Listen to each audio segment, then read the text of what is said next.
If you need any Ultimate Team coins, head over to footcoinking.com. There's a link in the description, and if you use my discount code CHES, CHES, as you can see on screen, you'll actually now get a 10% discount for the rest of FIFA 14.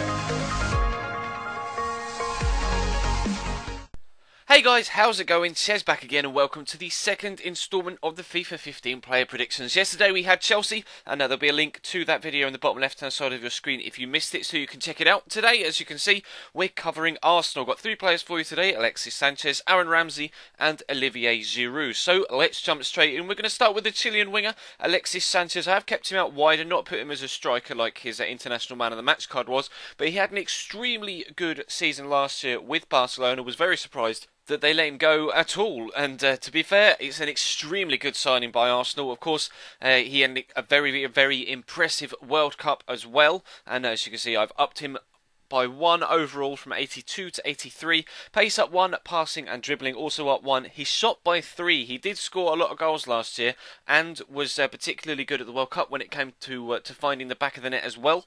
And hopefully for Arsenal fans' sake, obviously not for me as a Chelsea fan, but hopefully for Arsenal fans, he has an extremely good season. Will definitely add that extra little bit creativity that perhaps Theo Walcott doesn't necessarily provide at all times, and he's still electric quick just as Theo is, and of course will be more of a goal threat than Olivier Giroud, I think, if of course Arsene Wenger decides to play him through the middle. But whether he plays up top or out wide, he'll be an extremely good player for Arsenal this season. The second player we're having a look at is Olivier Giroud. Now he of course had an okay season last year. He did score quite a few goals for Arsenal and was impressive at times, but as also on the back of that was sometimes pretty disappointing, although I have given him an overall improvement from 81 to 82.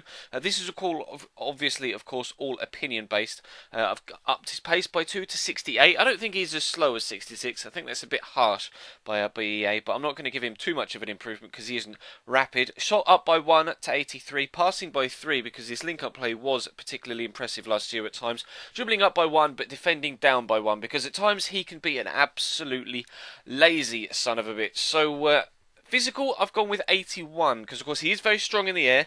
He's very strong physically as well with his strength attributes, but his balance and agility, particularly his balance, are particularly poor on FIFA 13, and I think that kind of reflects his in real life stature as well. He's strong physically, but not necessarily as agile and as well balanced as he perhaps could be on his feet, but still a threat in front of goal and a little bit faster than I think EA gave him credit for last year. So let me know in the comment section down below what you think of that particular card, and then we'll have a look finally at the Welsh wizard Aaron Ramsey. Now I've upgraded him as well, as you can see, from 81 from his upgraded 81 card to an 82, and quite simply everything has gone up by 1. He was the man of the moment at the beginning of last season. Both he and Mesut Ozil were in fantastic form to start the year for Arsenal.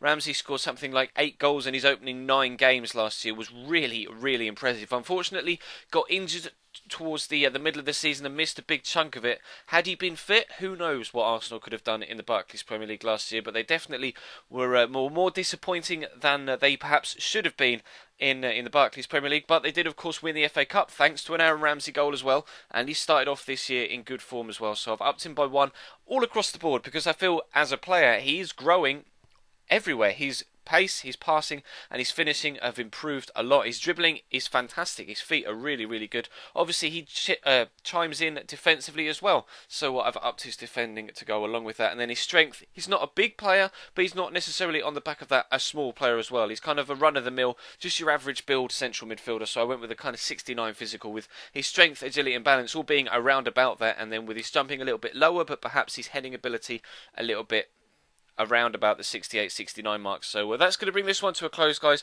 Thank you very much for watching. Leave the video a like if you enjoyed. Next week we'll have Liverpool, because I've got that one already recorded, but if I do need some suggestions for another club to look at for next weekend, so let me know in the comment section down below your thoughts on some of the ratings that we've seen over the weekend with this one and the Chelsea game, or Chelsea video rather, and of course some clubs for me to look at. Like I say, I do already have Liverpool or the GFX of Liverpool made up, so I can record that during the week. And your Luis Suarez Road to Glory will, of course, return tomorrow night. We'll have Dortmund career mode tomorrow as well, of course, as always. Feel free to check the description for a schedule so you know exactly what and when I upload. There was a My Player episode uploaded earlier on today, definitely worth your time to check that out. And that is going to bring this one to a close, guys. So thank you very much for watching. Drop the video a like, subscribe if you haven't already to make sure you don't miss out on anything on this channel. Follow me on Twitter, Facebook and Instagram, links all down in the description, and I'll see you next time.